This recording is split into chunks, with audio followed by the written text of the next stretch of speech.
ছোট থেকে শুরু করে গুটি গুটি পায়ে এগিয়ে বানঝেটিয়া বিজয় সংঘের পুজো এবার পদার্পণ করল 25 বছরে। এবছর এখানে পুজো মণ্ডপে তুলে ধরা হয়েছে শিক্ষার প্রথম স্তরের পাঠ্য বই সহজ পাঠ। পুজো উদ্যোক্তাদের মতামত, মূলত শিক্ষার আলোকে জনসমক্ষে তুলে ধরার লক্ষ্যে তাদের এই প্রচেষ্টা। রবিবার মহাষষ্ঠীর সন্ধ্যায় এই পুজোর উদ্বোধন করলেন বিশিষ্ট সমাজসেবী তথা শিক্ষাবিদ সপ্তর্ষি সাহা।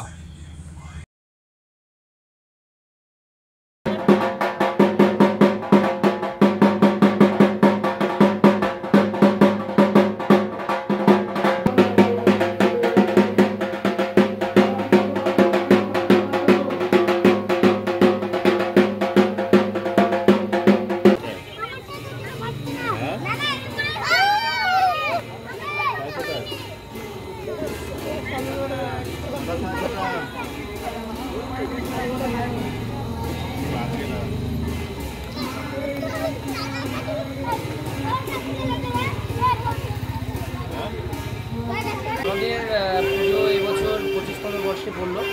তো আমাদের সবসময় প্রতি বছরই চেষ্টা থাকে কিছু না কিছুভাবে নতুনত্বভাবে সবার কাছে আমাদের পুজোটাকে তুলে ধরার।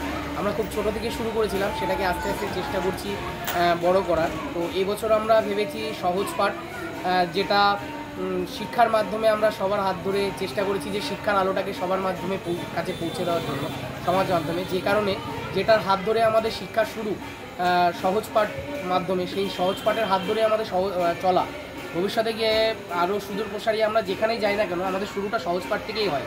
তো আমরা সেই কারণে সেই মতভাবনা নিয়ে, যেহেতু মা উমার হাত ধরে আমাদের প্রত্যেকটা মানুষের হাতে করি এবং পথ চলা শুরু হয়েছে, সেই কারণে আমরা চেষ্টা করেছি যে এই বছরও আমরা যাতে সেই হাতে করি এবং পথ চলাটা আমরা দেখাতে পারি।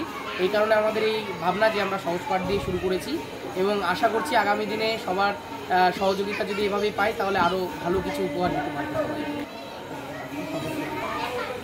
আমার নাম হচ্ছে রিতম দেবরায় এবং আমি বিজয় সংঘের সেক্রেটারি, এবং সম্পূর্ণ সহযোগিতা আমাদের সমস্ত সদস্যবৃন্দরা আছে।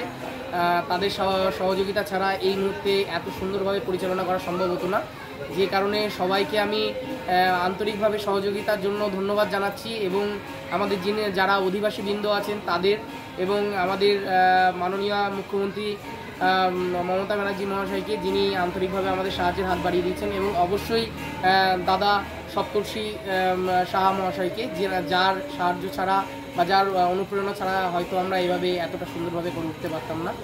আজকে বিজয় সংঘ ক্লাবের উদ্যোগে আমাদের এই বানঝেটিয়াতে যেটা সুন্দর শারদীয়া উৎসব হতে চলেছে, তাতে আমাকে এখানে ওরা উদ্বোধনের জন্য অতিথি হিসাবে আহ্বান জানিয়েছিল, এবং আগের বছরও আমি এখানে এসেছিলাম। এরা খুব এখানকার যারা ইয়াং ছেলে তারা সকলে মিলে এই পুজোটাকে করে আমার কলেজের ঠিক পেছনেই। সেই কারণে আমি সবসময় ওদের সঙ্গে সহযোগিতা করতে যতটুকু পারি আমি করার চেষ্টা করি, তাই আমি এখানে এসেছি। আমি সকলকে শারদীয়ার প্রীতি শুভেচ্ছা অভিনন্দন জানাই, এবং সর্বান্তকরণে এই কামনা করি মায়ের কাছে যাতে ওরা খুব সুন্দরভাবে সাফল্যমণ্ডিতভাবে এই পুজোটাকে সম্পূর্ণ করে এবং মানুষের কাছে একটা বার্তা দিতে পারে যে আমরা প্রতি বছর এরকমভাবেই মায়ের আরাধনার মধ্যে দিয়ে শুভ শক্তি আহ্বানের মাধ্যমে আমরা আমাদের যে অন্ধকার, সেই অন্ধকারকে আমরা মুছে দেব।